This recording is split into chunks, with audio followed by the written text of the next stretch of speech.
বন্ধুরা, আজকে আমি ডিমের কারি বানাচ্ছি। প্রথমে আমি ডিমগুলোকে ভালো করে ভেজে নিয়েছি।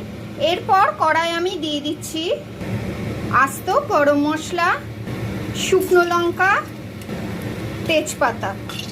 এইবার দিয়ে দিচ্ছি সেদ্ধ করে বেটে রাখা পেঁয়াজ আর কাঁচা লঙ্কা। এইবার দিয়ে দিচ্ছি টমেটো, আদা, রসুন, জিরে গুঁড়ো, ধনে গুঁড়োর পেস্ট। দিচ্ছি নুন, অল্প একটু চিনি, হলুদ গুঁড়ো, অল্প জল অ্যাড করছি। এবার ডিমগুলো দিয়ে দিচ্ছি। এবার দিচ্ছি গরম মশলা গুঁড়ো, জায়ফল, জয়িত্রী গুঁড়ো। এইবার দিয়ে দিচ্ছি কেওড়া জল, গোলাপ জল। এক কারি সার্ভের জন্য তৈরি।